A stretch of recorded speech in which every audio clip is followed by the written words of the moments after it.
¿qué es lo que tú le dirías a un restaurante, Eva, si le tuvieras que dar una recomendación para que se mantuviera activo los próximos 10 años? Que cierre. Ostras. Me costó muchísimo. No me costó muchísimo, o sea, no encontré trabajo. Directamente no había trabajo. Me lanzó la sartén y dijo, sal de mi cocina. Mira, me faltó tiempo para empujar la puerta batiente, salir corriendo, oí la sartén. Los mercarrestaurantes.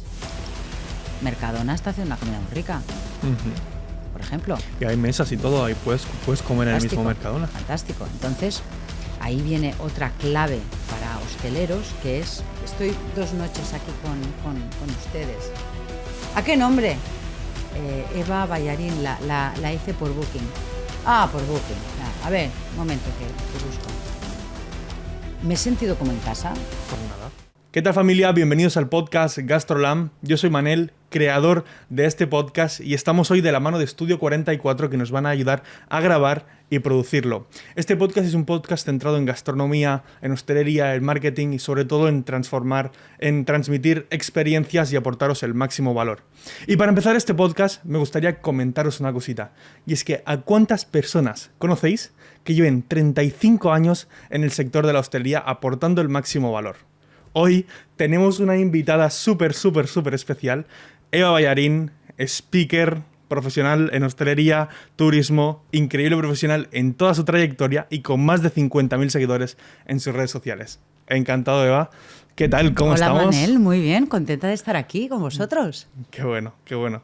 Genial, Eva. Pues nada, para empezar, me gustaría hacerte una pequeña pregunta. Vamos. ¿Qué es lo que harías? ¿Qué es lo que tú le dirías a un restaurante, Eva, si le tuvieras que dar una recomendación para que se mantuviera activo los próximos 10 años? Que cierre. Ostras. Que cierre. Que cierre, Manel. Que cierre y que vuelva a abrir con otra mentalidad. Que cierre lo que ha estado haciendo hasta ahora y que abra como un profesional de los tiempos en los que vivimos. Que cierre las operaciones obsoletas y que reinvente la forma de operar su negocio. Que cierre la forma en la que probablemente trata a su personal y que vuelva a abrir entendiendo las nuevas dinámicas de empleo. Que cierre pensando cómo está haciendo las cosas y abra creando una nueva forma de ser un restaurante que sirve a un nuevo cliente con nuevas herramientas, con una nueva operativa y con una nueva forma de liderar a su equipo. Eso es lo que yo le diría. Brutal. Qué bueno, Eva. La verdad que la respuesta ni me la esperaba. Te lo he comentado antes y no sabía que me ibas a responder y me ha sorprendido muchísimo, la verdad. Me ha sorprendido muchísimo. Entonces, hablando sobre esto, hemos comentado que eres una gran referente en el sector y sobre todo... Es que llevo muchos años. Lo de los 35 años es verdad, Manel. Mira, ¿sabes cómo empecé yo en hostelería? ¿Quieres que te lo cuente? Eso te iba a preguntar. Yo tenía 16 años y yo soy de Tarragona, ¿vale? Muy cerquita de Barcelona. Una ciudad maravillosa. Visit Tarragona. Tenemos unas murallas, un anfiteatro, un circo romano maravilloso. Y yo tenía 16 años y mi primer empleo fue detrás de la barra de una baby disco sirviendo mirindas. A los 16 años, o sea, tengo 55, llevo muchos más que 35, lo que pasa que 35 son los cotizados, ¿ok? Así, es que llevo mucho. Así empecé yo y me di cuenta, Manel, que detrás de la barra era mucho más divertido que al otro lado de la barra. Era mucho más divertido servir que ser servido. Era mucho más divertido conocer los gustos de esos chicos y chicas de mi edad que venían a bailar los domingos por la tarde a esa baby disco que no ser uno de ellos. Era mucho más interesante, te hacía mucho más interesante ser la chica o el chico detrás de la barra que ser uno más de todos los que venían a bailar. Y así empecé yo. Y durante pues, más de 35 años he hecho muchísimas cosas. He dirigido hoteles, he creado conceptos, he vivido en diferentes países, he vivido en México, en Túnez, en España. He visitado más de 40 países por mi profesión. He abierto grandes complejos, las primeras 1000 habitaciones de Port Aventura. He sido la directora de eventos del Hotel Ritz de Barcelona. He diseñado y he creado el mayor congreso de Horeca de Europa. He sido profe. Hay miles de personas, miles de profesionales que han dado clases de estrategia conmigo. Me he subido a un montón de escenarios a contar mis cosas, a eso de cierren, a contar mis cosas. Y son muchos, muchos, muchos años trabajando en el sector directamente, en la operativa del sector, pero también en los últimos 15, 20, trabajando, ayudando a profesionales del sector, a los que yo llamo los valientes, que cada día suben la persiana y cada día dedican una parte muy importante de su vida, de su creatividad, de su corazón, a hacer felices a los demás, a poner un plato bonito, a crear una experiencia, a tener un hotelito agradable para que vayas a pasar tus vacaciones. Total, brutal la experiencia que tienes. Es increíble, ¿no? Toda la trayectoria que llevas, pero sobre todo, dentro de todo el tiempo que llevas, ¿puede ser que ese momento a los 16 años detrás de la barra fuera el momento en que tú descubrieras que querías ayudar a otros hosteleros? ¿O cuál fue esa cosa que de repente, a lo mejor tú estás con una experiencia y dijiste, mira, a partir de aquí me he dado cuenta que me quiero centrar al 100% en ayudar a otros hosteleros? ¿Cuál fue ese momento que decidiste? Mira, en el año 2000, creo que era 2008, 2009, yo volví de mi último destino internacional en México. Estaba viviendo en México, estaba viviendo en la Riviera Maya, y ahí yo tenía una agencia de eventos, bueno, en una de mis otras vidas, y volví a España. Y cuando yo volví había aquella crisis tremenda del 2008, 2009, y ahí me costó muchísimo, no me costó muchísimo, o sea, no encontré trabajo, directamente no había trabajo. Yo llamaba a mis antiguos colegas y me decían, Eva, es que hemos cerrado, Eva, es que las funciones que antes hacía el F&B del hotel, ahora también las hace el director de alojamiento. No, relaciones públicas sí la hemos echado, sí. O sea, la cosa estaba muy dura, muy dura, muy dura.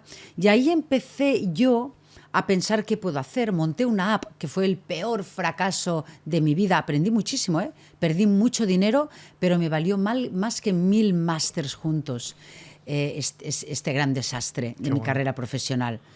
Y empecé a reflexionar sobre cómo podía aportar valor en un momento en el que la industria estaba muy tocada, porque la gente no tenía dinero, porque tú veías carteles de se alquila, se vende, se regala, casi, prácticamente. Y empezaba a haber una subida en el paro importante. Y entonces yo empecé a pensar, ostras, ¿cómo puedo aportar valor? Se me ocurrió la app, que no funcionó, pero también empecé a escribir. Y abrí el evaballarin.com, gratuito, el primero, mi primera página web, y ahí empecé a escribir sobre marketing, recursos humanos, estrategia, tendencias, menú engineering, de toda la experiencia que yo tenía previa de haber estado diseñando y liderando negocios. Empecé a recopilar todos esos conocimientos, empecé a estudiar mucha estrategia y a escribir, y fue cuando, pues bueno, me convertí en una persona que hablaba del sector sin tocar la gastronomía. Yo nunca he hablado de gastronomía, nunca he hablado del plato, nunca me he metido en la cocina. Siempre he hablado de la gestión, de la estrategia del negocio. Y fue en este momento en el que me di cuenta de que muy pocas personas, en España yo creo que hace 20 años, pocos éramos los que hablábamos de estrategia. Grandes críticos, siempre. Maribona, Capel, Philippe Regol, Julia Lozano, grandes críticos que llevan muchas décadas hablando de gastronomía, ¿no? Pero de negocio, de business, de estrategia, es que no había nada. Entonces me empezaron a llamar para dar charlas, me empezaron a llamar para dar clases, y ahí es cuando yo dije, ostras, si tengo que enseñar a otros esto, tengo que averiguar y tengo que formarme. Y me formé, hice muchísima formación autodidacta hasta que llegó un día, la pandemia, en el que cumplí 50 años, hice una reflexión muy profunda. Yo creo que todos en pandemia, ¿verdad? Hicimos como una especie de tomo aire, ¿no? Inspiro, expiro, y nos planteamos muchas cosas, y yo pensé, a ver, tengo una comunidad muy potente de gente pues, que me lee, que me sigue, que les sirven, ¿no? los conocimientos que yo comparto, que yo estudio, que yo analizo, que yo busco por ahí y que les comparto. Participo en congresos internacionales donde curo contenido, ¿no? Donde armo estos programas para que miles de profesionales vengan a inspirarse durante 2 o 3 días de esos contenidos, ¿no? Doy clases a cientos de alumnos de todo el mundo, pero yo notaba que me faltaba algo, y algo que estaba muy alineado con los nuevos tiempos, Manel, porque en la pandemia todos nos dimos cuenta de un factor que tal vez en hostelería había estado un poco tapadito, debajo de la alfombra, debajo de la barra, y eran las personas. Y tal vez no las personas de fuera, porque siempre hemos sido los mejores creando experiencias. Siempre hemos liderado la creación de experiencias. Somos los que creamos experiencias, los que las inventamos, los que las compartimos. Pero las personas que las crean, esos equipos, tal vez no habían estado valorados como se merecían. Y pensé que necesitaba hacer algo. Y entonces busqué formaciones ya de un nivel un poco más potente y fuera de hostelería, para poder tener una visión mucho más estratégica. Y ahí hice un posgrado en la Universidad de Stanford, en Estados Unidos. Bueno. Y volví con todos esos conocimientos, que es lo que ahora incorporo en todos los temas de liderazgo, en todos los temas de estrategia, en todos los temas de análisis, a mis programas online, a mucho de mi contenido escrito, a muchas de mis charlas, y a la visión con la que trabajo los contenidos de los programas de los congresos en los que colaboro. Qué bueno. Y ahí son estos dos momentos. ¿Cómo puedo ayudar a la gente? Pues fíjate, de 2 crisis nacen mis momentos de revelación, de la crisis de los Lehman Brothers, ¿no? De la crisis del ladrillo esa, y de la crisis del COVID, de la pandemia. Qué bueno, o sea, a partir del COVID te reinventaste hasta lo que estás haciendo hasta ahora, ¿no? Yo creo que cada 3 días me reinvento. Sí, ¿no? Sí, a mí me encanta reinventarme. Bueno. Me gusta mucho hacer cosas nuevas, diferentes, evolucionar, aprender, cambiar. Qué brutal. Y eso es lo que aplicas en todos tus programas, ¿no? Entiendo. Sí. Háblanos un poco más sobre, imagínate que yo soy un hostelero, estoy teniendo problemas con mi restaurante, no sé por dónde tirar, estoy un poco ofuscado. ¿Cómo me podrías ayudar? Pues mira, yo no te podría ayudar en cocina. Primero te voy a decir los nos y luego te voy a decir los sís. Vale. Yo no te puedo ayudar en cocina. Porque es que no sé, yo no sé cocinar. Yo sé cocinar en mi casa y mis amigos dicen que cocino muy rico, pero no es lo mismo cocinar en tu casa a tener que mantener una cocina profesional con unos estándares, una calidad, unas compras, una gestión de las mermas, una gestión del equipo de cocina. Eso es toda una historia muy compleja. Yo eso no lo sé hacer. Tengo muy buenos colegas y amigos que se ocupan de esa parte y que trabajan conmigo cuando hacemos algo más holístico, más global. Pero yo te puedo ayudar en algo muy importante, que es tu mirada estratégica. Si cuando tú eres un propietario o un directivo de un restaurante o de un pequeño grupo de restaurantes y no tienes una mirada estratégica, si tú no sabes identificar los factores de competitividad de tu negocio, la verdadera propuesta de valor de tu negocio, lo que te hace diferente, el momento de consumo de tu cliente, el perfil psicográfico de tu cliente, Si tú no tienes una mirada estratégica sobre cómo vendes tu producto en casa, no hablo de marketing, tampoco hago social media, o sea, yo no puedo ayudar a nadie a hacer campañas de social media porque bastante tengo yo con mantener un poco mi presencia en redes con cierta dignidad. Pero yo no te voy a ayudar en eso tampoco, pero sí en cómo vas a vender más y mejor, creando una experiencia, creando un concepto experiencial que se ajuste a ese momento de consumo de tu cliente. Qué brutal. ¿Sí? En la carta. Mira, hace 15 años, yo creo que soy pionera en este país en el diseño técnico de cartas. Qué bueno. Yo empecé a hablar de diseño técnico de cartas. Ojo, que no te digo lo que tienes que poner en la carta, sino cómo tienes que ponerlo. Yo no te digo si tienes que poner sardina, tataki de atún, si tienes que poner entraña, no, pero lo que tú generas y produces en la cocina, sí que te voy a decir cómo ponerlo, cómo mostrarlo para vender más y mejor. Que no solo es vender más, es vender más y mejor. Y luego te puedo ayudar en algo fundamental, que es en liderar mejor. En entender mejor lo que te decía al principio, esas dinámicas de empleo nuevas, pospandémicas, que hacen que tengas que trabajar una cultura de empresa, seas grande, seas Meliá, seas la Tagliatella, seas McDonald's, grandes monstruos de la hostelería y de la hospitalidad, o seas el restaurante de la esquina de aquí en la calle, el Casa Pepe, el Casa Manoli de turno. Tienes que tener una cultura. La cultura no es solo para los grandes. El diseño técnico de cartas no es para los grandes. Y los factores de competitividad no son solo para los grandes. Y hoy en día, gracias a muchísimas herramientas y sobre todo el online, podemos ayudar a restaurantes pequeños, a restauradores pequeños, de pequeño volumen, pero de gran profesionalidad, a trabajar con las mismas herramientas y la misma visión estratégica que trabajan los grandes. Ostras, ya ves. Y es que, claro, o sea, yo cada vez que me hablas me quedo como madre mía, ¿no? Qué pedazo de experiencias, qué pedazo de aporte de valor puedes hacer a todos los hosteleros. O sea, yo realmente os recomiendo que habléis con Eva.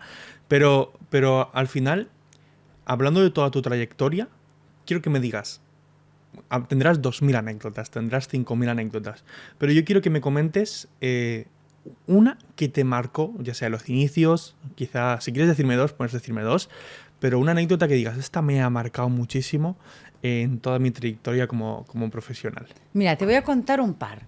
La primera es, yo era muy joven y trabajaba en una ciudad de vacaciones de 14.000 plazas al sur de Tarragona, muy grande, y tenía un comedor con una cocina, y yo era las relaciones públicas de ese negocio, de ese establecimiento.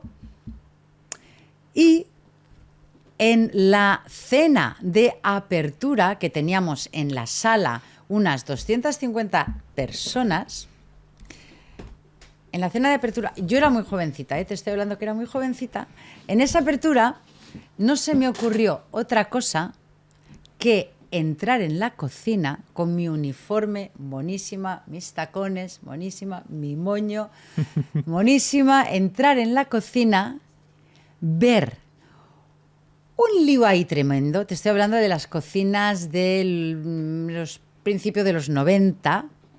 Aquello era tremendo y no se me ocurre otra cosa que decirle al jefe, porque eran jefes, no eran chefs, todavía, en aquella época eran jefes de cocina, dirigirme al jefe de cocina, que se llamaba Antonio, y decirle, Antonio, por favor, es que en ese momento el jefe de cocina, que era un señor con un bigote tremendo, bajito, pequeñajo, cogió una sartén, se giró, me lanzó la sartén y dijo, sal de mi cocina. Mira, me faltó tiempo para empujar la puerta batiente, salir corriendo, oí la sartén clon, me giré y en mi cabeza pensé, yo en una cocina no voy a poder trabajar nunca. Evidentemente han cambiado mucho las cosas, pero las dinámicas eran tremendas.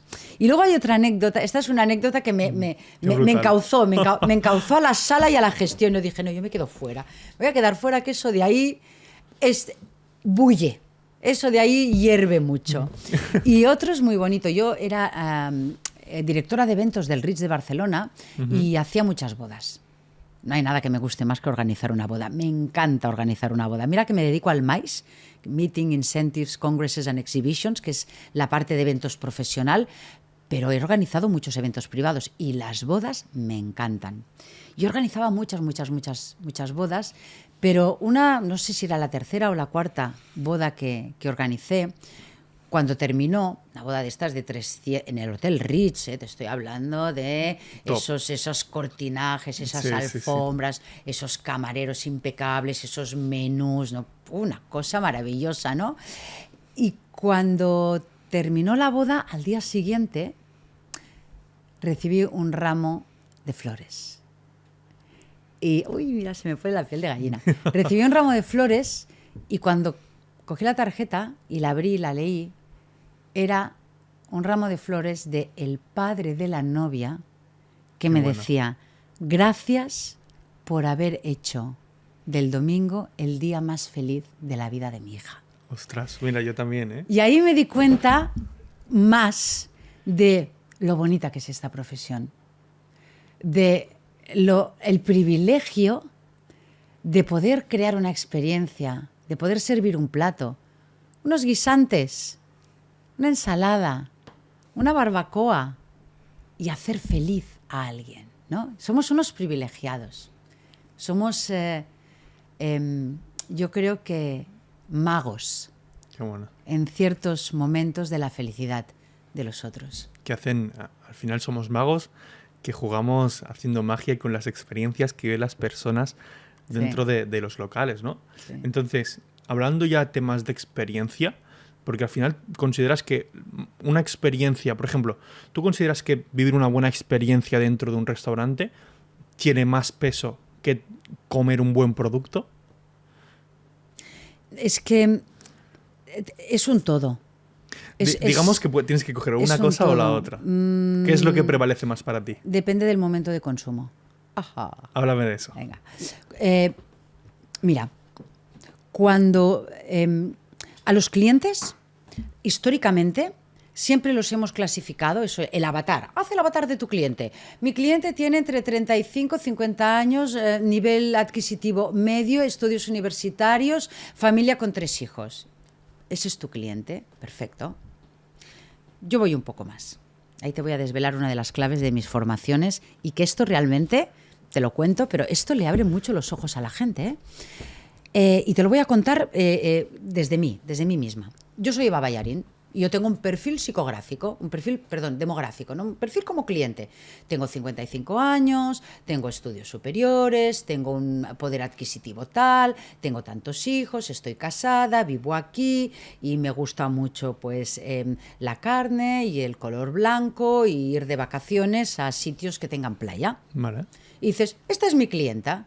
Sí, yo soy Eva Ballarín. Pero mira, yo un lunes por la mañana que he ido a Madrid a visitar a un cliente, a unas reuniones, y son las 2 de la tarde y tengo hambre, quiero comer. ¿Bien?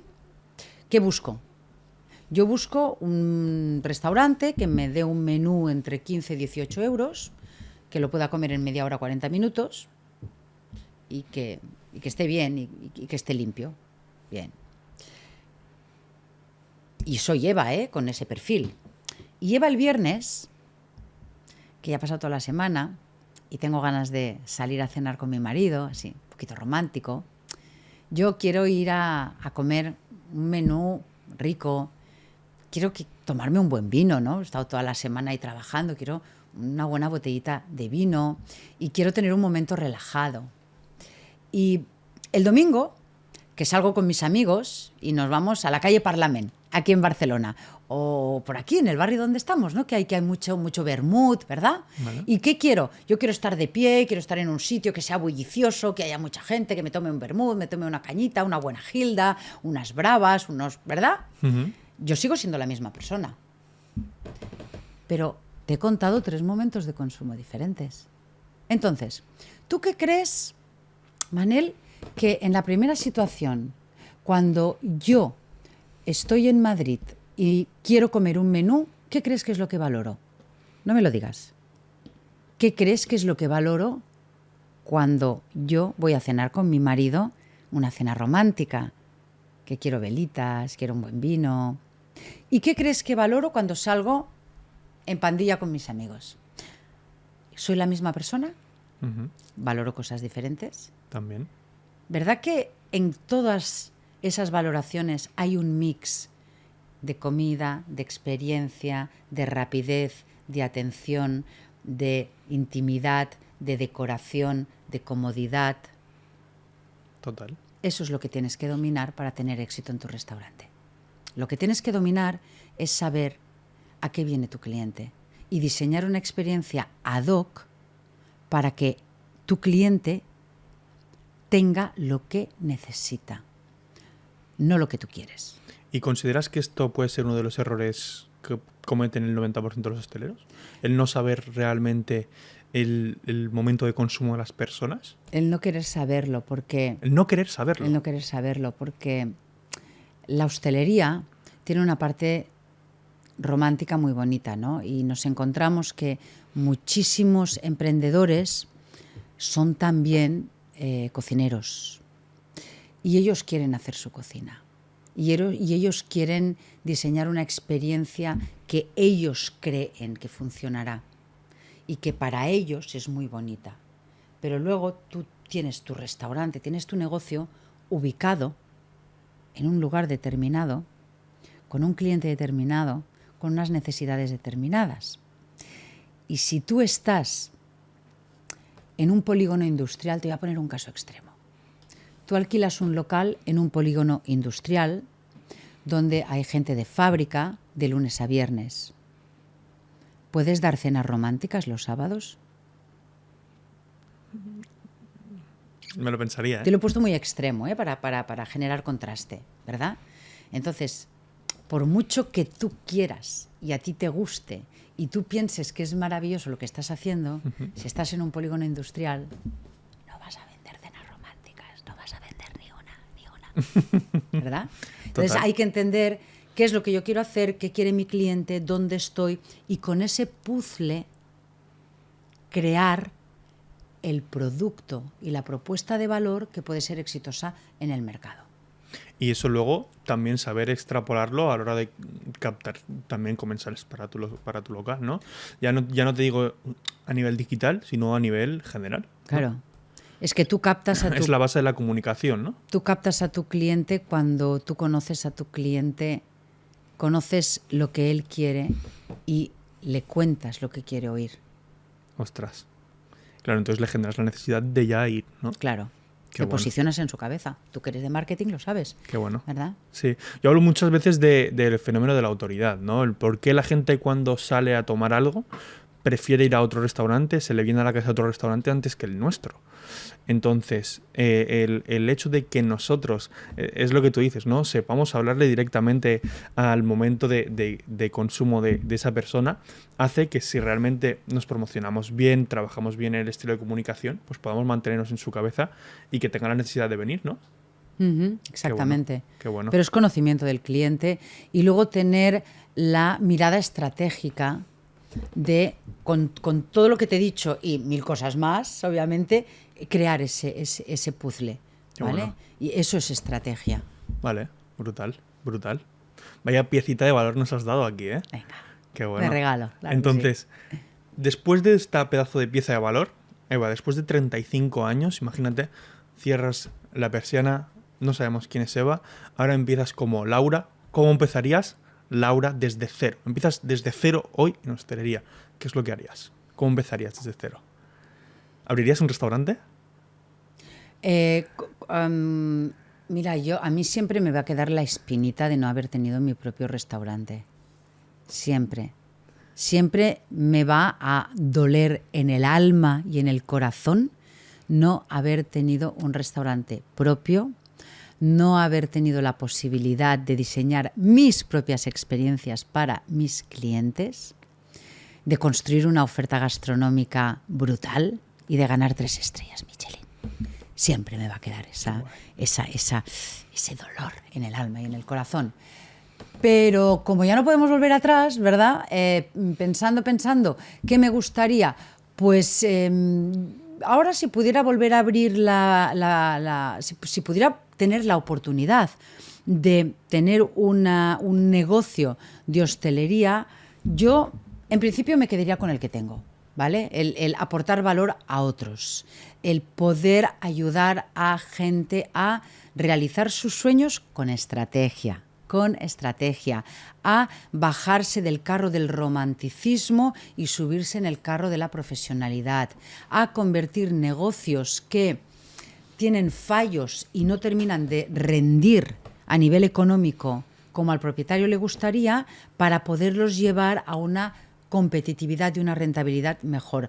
A mí me gusta hacer lo que hago, me gusta inspirar a las personas, me gusta poder, como soy muy inquieta, me gusta poder ver ejemplos diferentes y me gusta poder aprender de otros y todo ese conocimiento poderlo repartir. Entonces, me costaría tener un solo restaurante porque, claro, tendría que hacer un solo producto, y ahora, en cambio, tengo la posibilidad de poder hacer muchísimas cosas y beber de muchas fuentes y lanzar todo este conocimiento para que pueda ayudar al máximo de personas. Brutal, o sea que poniéndonos en el cauce de que tú abrirías un local, no abrirías uno, abrirías 10.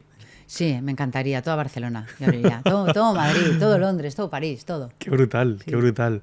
La verdad que yo también, yo soy un apasionado de la hostelería, yo me he criado entre hosteleros, mis padres son hosteleros, mis abuelos, mis tíos son hosteleros, yo también ahora voy a abrir un restaurante y al final hay una cosa que veo en todos los hosteleros y es que se centran solamente en llenar sus mesas. Se centran en llenar sus mesas en el momento inmediato, no en el, ostras, llevo 3 meses que me he bajado un poco la faena, pero llevo 15 años abierto, pero los últimos 3 meses me he bajado un poco la faena y estoy un poco triste, un poco ahí con la mosca en la oreja, ¿no?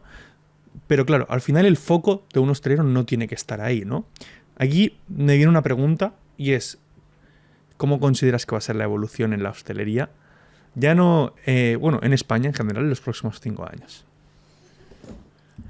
Mira, Buena pregunta, los gurús de la bola de cristal, ya nos dimos cuenta en pandemia de que todos se equivocaban. Porque según los gurús de la bola de cristal, los grandes futuristas, ahora tendríamos que estar todos andando por la calle con unas escafandras, todo sería delivery, ¿verdad? Iríamos con más... Entonces, dejemos las bolas de cristal y vayamos un poco a lo que son las grandes tendencias. Un análisis que quiere mirar al futuro lo tienes que hacer desde el análisis de las tendencias, no las modas, desde las tendencias. Y hay que ver cómo estamos evolucionando y cómo está cambiando el mundo a nivel político, socioeconómico, legislativo, social. Mira, yo no te puedo decir cómo será la hostelería del futuro, y si alguien viene a esta mesa y te lo dice, te miente. Te está mintiendo. Sí. Está intentando hacerse el guay. O sea, es un postureo total. Total. O sea, nadie lo sabe. Pero yo sí te puedo adelantar cosas que vemos en las tendencias y que van a tener una incidencia, un impacto muy fuerte, y que este impacto va a hacer que la hostelería cambie, evolucione. Una de ellas es la migración, los movimientos migratorios. Cada vez nos movemos más de países. Empezamos que había algún restaurante chino. ¿Y ahora qué tienes? Nosotros vivimos en Barcelona. Bueno, sabes que vivo entre Barcelona y Ibiza. Tienes chinos, japoneses, coreanos, filipinos. Yo vivo en Gracia. O sea, tengo de todo. Ecuatorianos, colombianos, brasileños. Esta incursión de otras gastronomías al panorama hostelero de una ciudad hace que la hostelería cambie, que sea más rica, que sea más variada, que tenga más restaurantes de comidas que a otros les suenan exóticas, ¿sí? Entonces, esto es una de las tendencias que vamos a seguir porque el movimiento migratorio en el mundo va cambiando. Otra cosa que nos va a impactar mucho es la inestabilidad. Ya nos hemos instalado en los tiempos VUCA, tiempos que son muy volátiles, tiempos que son cambiantes, tiempos que lo que hoy vale 3, mañana igual vale 5, lo que hoy está aquí, mañana igual está aquí. O sea, no tenemos una seguridad alrededor nuestro, de nada. Y eso hace que haya mucha prudencia. Y igual no vemos locuras, sino que volvemos a una cierta continencia de ciertas cosas creativas. Estamos viendo también el tema el tema laboral, ¿no? Las nuevas dinámicas de empleo. Eso va a hacer que el formato operativo de la hostelería, tal y como lo conocemos, que la operativa de la hostelería, ¿qué necesita? Manos. Total. Manos. Por mucho que automaticemos los procesos, por muchos robotitos que vayan dando vueltas, llevando platos y sacando platos, por muchas Thermomixes, runners, rationals que pongamos en la cocina, al final hay una dependencia muy grande de las manos, de la fuerza humana, ¿verdad? Entonces, como estamos viendo esa dificultad en captar, en fidelizar esas manos, ese personal, esos equipos, vamos a tener que cambiar mucho ciertas operaciones, la forma de funcionar de muchos restaurantes. Y esto es un poco lo que nos va a llevar a esta nueva hostelería, O sea, y te repito, el que venga a esta mesa y te diga, espera, que yo ya te cuento el modelo que va a pasar, miente. Y probablemente vamos a tener cisnes negros. ¿Sabes lo que es un cisne negro? Cuéntame. Un cisne negro es un acontecimiento que ocurre que nadie se espera, el COVID. Eso es un cisne negro, ¿sí? Es una teoría de un filósofo y ese cisne negro hizo cambiar muchas cosas. Total. En 5 años, ¿se te ocurre algún cisne negro? No, ¿verdad? Ahora no. No, ¿verdad? Porque ocurren sin que nadie pueda preverlos. ¿Y tú cómo recomendarías a un hostelero que se puede prever alguna forma? ¿De estar listo por si pasa alguna cosa de estas? Lo que no puedes hacer es estar pendiente todo el día porque tus niveles de cortisol vivirían en el ático de tu vida, ¿sabes? Entonces lo que no puedes hacer es estar todo el día leyendo 25 periódicos, viendo 400 tendencias y viviendo con el aire en el corazón diciendo, Dios mío, hoy qué ha pasado, ilumíname, ¿qué tengo que hacer? No puedes hacerlo. Lo que sí puedes hacer es desarrollar una mirada estratégica. Esta mirada estratégica también te va a permitir tener más cintura para poder hacer cambios y adaptarte más rápidamente y desarrollar eso que hoy en día nos gusta tanto, que es la resiliencia, ¿verdad? Eso cuando tú tienes una mirada estratégica, cuando tú tienes cuando desarrollas pensamiento... ¡Se nos está cayendo el estudio! ¡Madre mía! Manel, ¿qué he dicho que se nos cae el estudio? Sí. Entonces, cuando tú desarrollas mirada estratégica y cuando tú desarrollas pensamiento crítico y eres capaz de valorar, de analizar, y cuando pues lees a Eva Ballarín en sus artículos, ¿vale? Que te habla ya desde hace... Mira, no hablábamos del delivery, que yo estaba hablando del delivery. Hace 4 meses que estoy hablando de las coffee raves. Las coffee raves que se están llevando ahora, ¿no? ¿Sabes lo que es una coffee rave? Cuéntame también. Vale, las coffee raves son como que la nueva generación de jóvenes, sí, ya no beben tanto alcohol, ya no salen tanto de noche, hay una bajada muy importante de un cierto consumo de ocio por parte de una nueva generación y han encontrado en las cafeterías los nuevos sitios de fiesta. Entonces tienes ya muchas cafeterías que te están haciendo raves, fiestas con DJ por la mañana para ir a tomarte un café. Coffee raves, las fiestas con café, ¿no? Pues yo hace 2 o 3 meses saqué, a principios de verano, creo, de este año, saqué un artículo y hablando de eso. Entonces, mirada estratégica, pensamiento estratégico y informarte de 2 o 3 fuentes que tienen una cierta visión y te aportan ideas, pistas de por dónde va a ir la película. Eso es lo que yo le recomendaría a un hostelero hoy. Brutal. O sea, de cara al futuro, ¿no? Qué bueno. O sea, al final es increíble esta parte de las tendencias, sobre todo lo de las coffee raves. No tenía ni idea, la verdad. ¿No? Sí, sí. Además, yo no soy de salir de fiesta, pero no me imaginaba un DJ a las 9 de la mañana para tomar un café. Sí. Ostras. Sí. Y fuerte. Sí, esto es una tendencia que está viniendo muy fuerte. El menor consumo de alcohol. Mira, si yo hoy tuviera un restaurante, este es un artículo que lancé el año pasado. Si yo hoy tuviera un restaurante, tendría probablemente más bebidas sin alcohol que con alcohol. Qué bueno. Ese es el concepto que tengo yo también. Qué bueno, brutal. Eso al final son tendencias de cara al futuro, pero, por ejemplo, ¿tú qué cosas ves que antes eran increíbles en el pasado y que con el tiempo han ido desapareciendo? Y decías, ostras, Manel, es que esto era clave, esto antes era, como tú decías, moda, ¿no? Puede ser. Y poco a poco han ido desapareciendo y hemos evolucionado. ¿Me sabrías decir algo que haya destacado? En hostelería.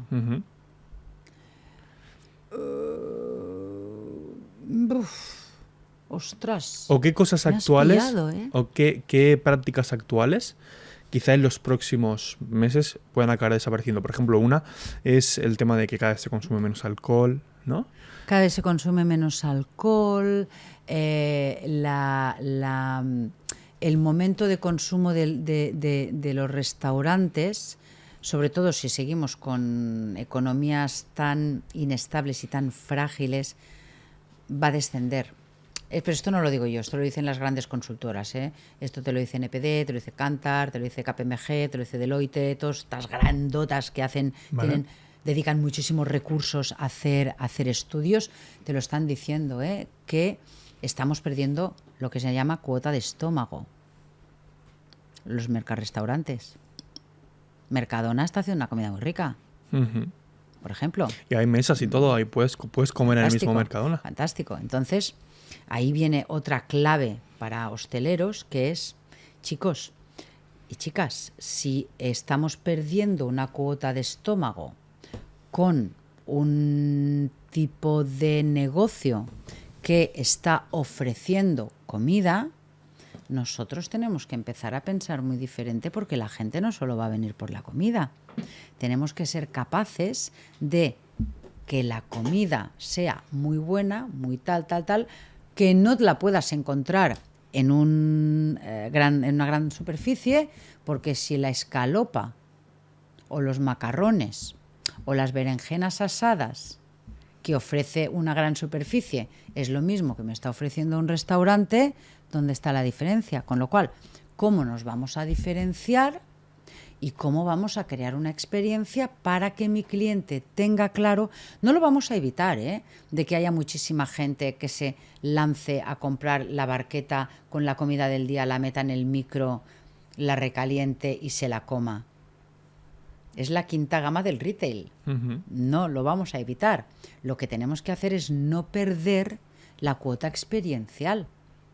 Apostar por una diferenciación versus el retail que nos permita seguir operando, seguir siendo hostelería. Es lo que te iba a decir, ¿no? La diferencia entre por ejemplo, una comida que puede ofrecer un gran local, por ejemplo, Mercadona, si vendemos lo mismo en nuestro restaurante, la diferencia se basa en la experiencia, ¿no? Sí.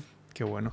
Bueno, y el tipo de producto, sí, y la elaboración, y la creatividad en las recetas, y lo efímero en el Mercadona, en el Eroski, en el Carrefour. No nos sponsoriza nadie, ¿no? Este podcast. No, de momento no. Igual a partir de ahora, ojalá que sí. Igual a partir de ahora te llama alguien, pero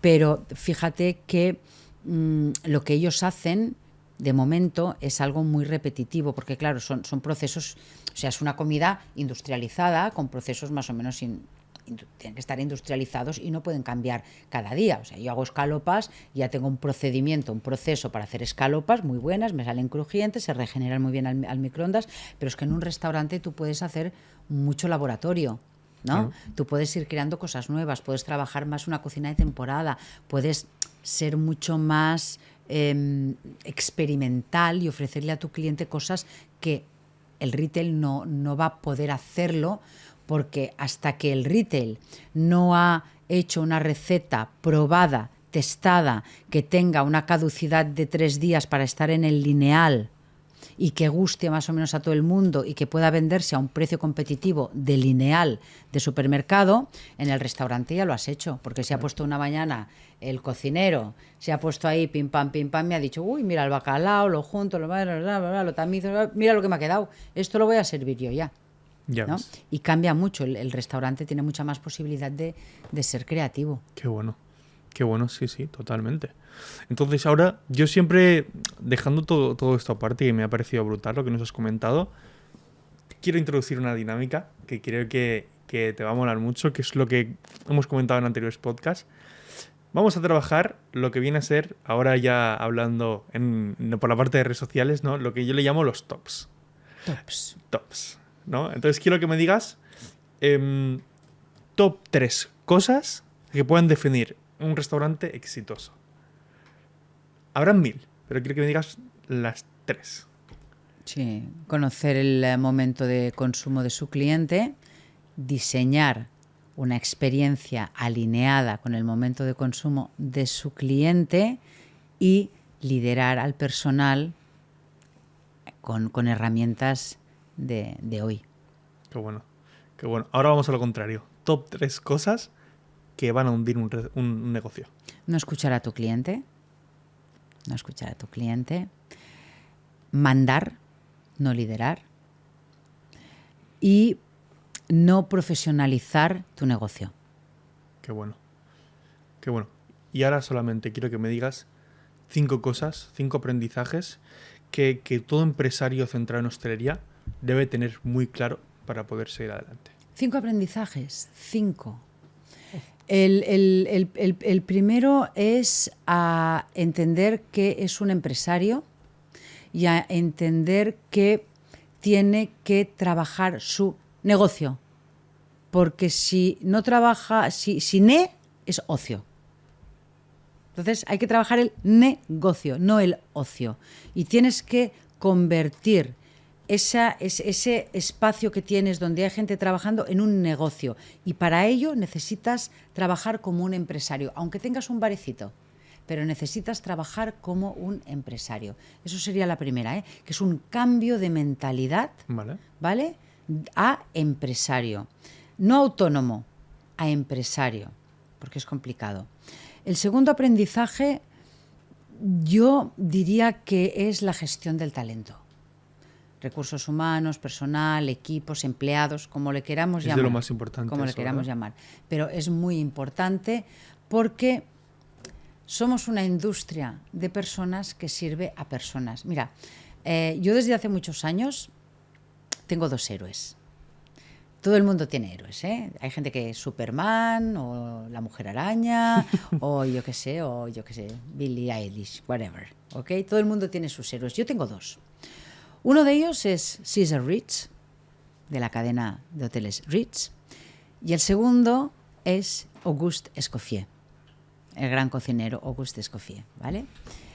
Ya sé que es muy vintage lo que te voy a decir.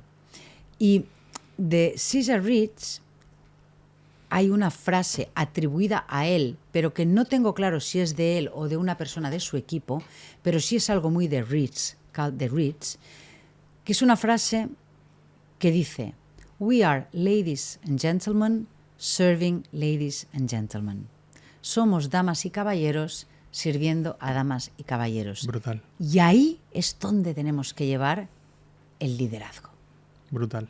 No sois equipo, no. We are ladies and gentlemen serving ladies and gentlemen. Cuando tu camarera se considera una lady, cuando tu cocinero se considera un gentleman, es cuando todo empieza a fluir de otra forma dentro de tu equipo, dentro de tu negocio.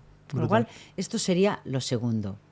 Me has pedido 5 y es difícil, ¿eh? Nos podemos quedar con 3 si quieres. Sí, ¿no? Claro. Nos podemos quedar con 3.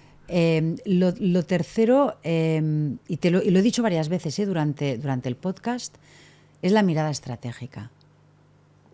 Es que vamos dando bandazos. Es que nuestro sector no me ha llegado el de las Coca-Colas, no me ha llegado el proveedor, hoy la merluza estaba muy cara, es que me ha fallado el cocinero, es que me acaba de llamar el camarero que tiene que llevar al niño al pediatra, es que todo es una guerra diaria, todo es un incendio diario, todo es un Dios mío, ¿qué hago hoy?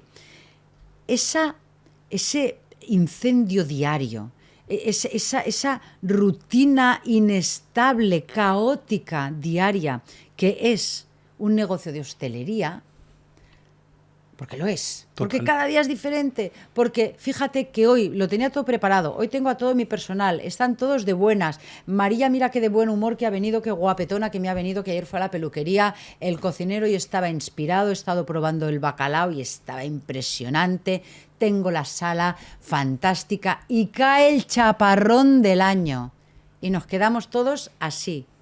Eso es un estrés, ¿eh? Total. Y el pescado en la nevera, a punto de caducar. Entonces, el hostelero vive en un estrés constante. Total. Esto solo lo sabe quien está en este sector. Es muy difícil que se empatice con este profesional que es un director de orquesta donde la mayoría de los días la mitad de la banda desafina. Total. ¿Verdad? Y él no puede controlar. Entonces, es muy difícil para estos profesionales tener una mirada estratégica, porque el día a día se te come. Y hasta que no eres capaz de hacer un clic, de cambiar ese mindset, esa mentalidad y saltar al lado de la mirada estratégica, que es precisamente lo que yo enseño mucho, de estrategia, te estoy hablando mucho de esto, hasta que no haces este clic, hasta que no haces este cambio, no empiezas a ver tu negocio con ojos para llevarlo al éxito. Qué bueno, yo esto que comentas, Eva, me parece clave. Sobre todo yo lo veo en mi día a día también, ¿no? Porque yo al final trabajo con restaurantes, con el tema del marketing, y lo veo porque están todos los días dentro, solventando 1000 problemas, porque al final tienen 1000 problemas. Si no se le pone un camarero enfermo, se le estropea una máquina, si no le vienen los proveedores o lo que sea, y siempre tienen 1000 problemas. Y valoran mucho, por ejemplo, nosotros valoran mucho que le podemos quitar el dolor de cabeza de cómo captar esos comensales, ¿no? Porque yo lo que hago es hacer que se olviden de todo, ¿no? Entonces, el hecho de que tú les enseñes a cambiar de chip y hacer que un hostelero de estar dentro, de repente, ¡vup!, fuera, a ver en visión 3D todo lo que está pasando. Y que pueda empezar a tomar decisiones correctas para su negocio. Con un contexto bueno, ¿no? Con conocimiento, con pensamiento crítico, con estrategia, con visión, con conocimiento. O sea, cambia completamente el devenir de ese negocio. Qué locura, totalmente. Antes me hablabas también mucho sobre el liderazgo, ¿no? Hay muchos... Yo muchas veces me he movido con muchos clientes, vas a visitar a clientes y a veces hablas con los trabajadores. Y siempre, no entiendo por qué, había muchos que los veo quemados. No son personas que estén motivadas por salir adelante, ¿no? ¿Cómo podríamos aplicar el liderazgo para un empresario, para un hostelero, para tener a toda su plantilla súper motivada y que no tengamos esa rotación constante de personal que el 90% de restauradores tiene? ¿Cómo podemos potenciar ese liderazgo? Lo primero es que el restaurador conozca las herramientas básicas del liderazgo. Sepa cómo comunicar, sepa cómo empatizar. Muy, muy básicas, hay 3, 4. Cómo delegar, cómo usar su tiempo. Son pocas, pero hay que dominarlas. Lo segundo es que este restaurador tiene que entender que tiene que crear una cultura. Y volvemos a lo mismo, que la cultura no es para McDonald's, que la cultura no es para los grandes cadenas hoteleras, que la cultura es para cualquier lugar donde haya más de una persona. Cuando hay 2, ya tenemos que crear una cultura para entendernos, para motivarnos. Y crear una cultura no es visión-misión. Esto es el primero que... Venga, vamos a montar una empresa, venga, vamos a crear la cultura corporativa. Entonces se sientan ahí y luego lo ponen en la web. Nuestra misión. Y la misión, mira, Si tú ahora te vas a 10 páginas web, 20, 30, 300, de 300 restaurantes diferentes que tengan visión, misión, te aseguro que todas ponen lo mismo. Nuestra misión es hacer felices a nuestros clientes a través de productos de proximidad, con una cocina elaborada, con cariño, para que tengas una gran experiencia. Esto dicho en 300 formas diferentes, todos tienen la misma misión y la misma visión, que no me vale, que eso no es cultura. Eso queda muy bonito en tu página corporativa, es ochentero total. ¿Es muy ochentero? Noventero, te lo compro. Ya está atrasado, ¿no? Pero que ya que no. La cultura son las rutinas, son los rituales, son los comportamientos observables. Eso es la cultura. Qué bueno. La cultura de una empresa, Manel, no es lo que yo digo que soy, es lo que hago. Brutal. Mira, con hoteles se ve muy bien, ¿eh? Tú te vas a Hotel Casa Maravillas, ahí en la playa, súper bonito. Y papá la mira, se lo te dices, aquí, ¿quiénes somos? ¿Qué hacemos? ¿Por qué? Nuestra misión, nuestra visión, ¿vale? Y tú te vas y clicas a misión, visión. Y lees. Nuestra misión es ser tu casa, hacerte sentir como en casa, darte toda la hospitalidad del mundo, recibirte con los brazos abiertos, que consideres tu hotel como tu espacio. ¿Te suena, no? Esto. Total. Y esto es lo que yo digo como hotel, es lo que yo digo que es mi cultura corporativa. Y luego llego yo de viaje con mi maletita y llego al hotel, abro la puerta del hotel y hay un recepcionista mirando el móvil que me dice, hola. Yo le digo, hola, ¿qué tal? Buenas tardes. ¿Tienes reserva? Y yo, sí, estoy 2 noches aquí con ustedes. ¿A qué nombre? Eva Ballarín, la hice por Booking. Ah, por Booking, ya. A ver, un momento que busco. ¿Me he sentido como en casa? Por nada. Me he sentido con una hospitalidad de brazos abiertos. Entonces, ¿para qué me sirve la misión y la visión? Si luego no ocurre. La cultura es lo que ocurre, no lo que digo. Es lo que hago, no lo que digo. Y para hacerlo necesitas crear una serie de artefactos culturales, de rituales, de rutinas, ¿vale? Entendiendo muy bien el momento de consumo, tu propuesta. Al final es ese puzzle, es todo lo que hemos visto, sí, ¿verdad? Sí. Que te estoy diciendo, ¿no? Terminamos ahí sí. Y el liderazgo depende de qué estoy vendiendo, cuándo lo estoy vendiendo, a quién lo estoy vendiendo, qué espera esa persona. Y de ahí, de todo esto, tengo que crear una serie de artefactos para que mi gente actúe de una forma determinada que demuestre la experiencia que yo le quiero ofrecer a mi cliente. Y eso es cultura, eso es liderazgo. Brutal. Todo centralizado. Al final, todo lo que hemos comentado, todo centralizado. Qué bueno, Eva. Genial. En el cliente. Sí. Si no hay cliente, no hay negocio. Total. Si no hay cliente, no hay negocio. Olvídate de un local maravilloso en el Paseo de Gracia, en la Gran Vía, delante de la Playa de la Concha, delante de la Catedral de Sevilla. Olvídate de un local maravilloso. Olvídate de que venga Lázaro Rosa Violán a decorarte y te gastes 2 millones de pavos decorando. Olvídate de que tu vajilla te la venda por Damsa. Olvídate de que tengas un chef maravilloso. Totalmente.